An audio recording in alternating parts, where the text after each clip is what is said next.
बिस्मिल्लाहिर्रहमानिर्रहीम। अस्सलाम वालेकुम डियर स्टूडेंट्स एंड व्यूवर्स, आप कैसी हैं? उम्मीद है आप सब खैरियत से होंगे। आज इस channel Pakistan academy for PPSC में लेक्चर उर्दू के हवाले से मेरा दूसरा लेक्चर है।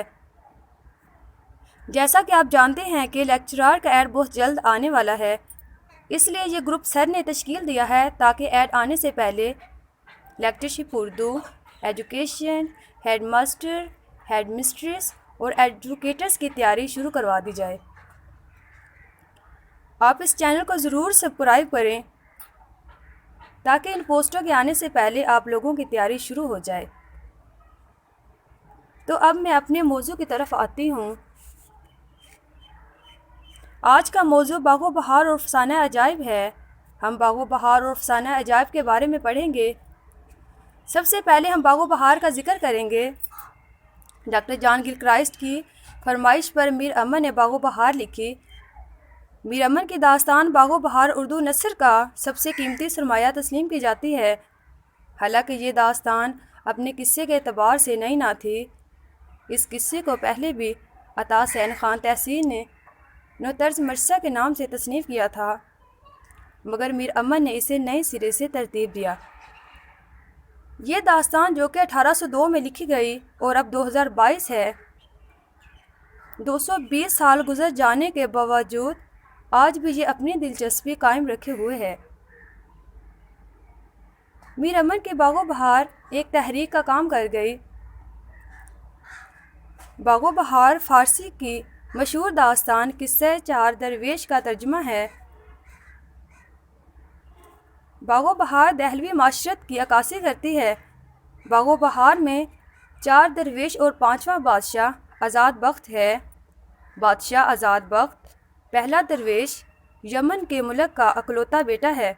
दूसरा दरवेश फ़ारस का शहज़ादा है।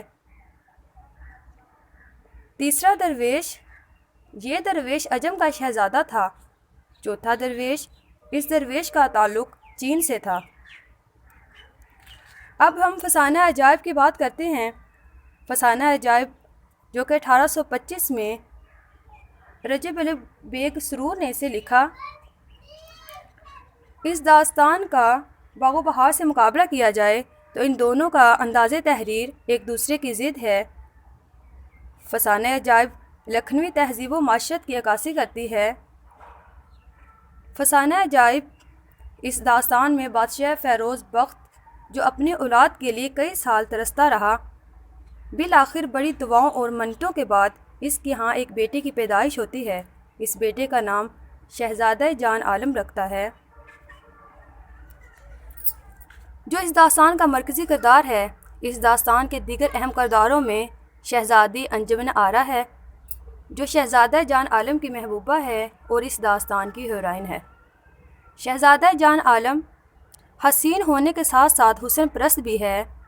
तोते की ज़ुबानी हुस्न आरा के हुस्न की तारीफ़ सुनकर तसव्वुर ही तसव्वुर में इस पर आशिक हो जाता है और फिर इस सूरत को ढूंढने के लिए चल पड़ता है और हज़ारों मुसीबतें बर्दाश्त करता है। मलका महनगार इस दास्तान का एक ऐसा किरदार है जिसे साइड हीरोइन कहा जा सकता है। इस दास्तान का एक और किरदार माही तलत है, जो शहज़ादा जान आलम की पहली बीवी है। फसाना अजाइब का एक और किरदार वज़ीर ज़ादा है, जो शहज़ादा जान आलम का दोस्त है, जो शहज़ादा जान आलम से बेवफाई करता है। इस दास्तान का एक और किरदार चिड़ी मार की बीवी का किरदार है, जो वज़ीर ज़ादा जान आलम को बंदर के कालब से तब्दील करके हुक्म देता है कि तमाम बंदरों को हलाक कर दिया जाए। तो चिड़ी मार की बीवी इस बंदर को दर हकीकत जो जाने आलम होता है बचा लेती है। डियर व्यूवर्स, इन दास्तानों के किस्से तो बहुत तवील हैं, लेकिन मैंने मुख्तसरन तौर पर आप लोगों के सामने बयान किए हैं। चैनल को ज़रूर सब्सक्राइब करें ताकि इसके तमाम ज़रूरी लेक्चर आप लोगों तक पहुंच सके। मेरा अगला लेक्चर मज़ीद कुछ दिलचस्प दास्तानों के मुतल्लिक़ होगा, ज़रूर देखिएगा। टेक केयर, अल्लाह हाफिज़ and thank you so much for this watching video.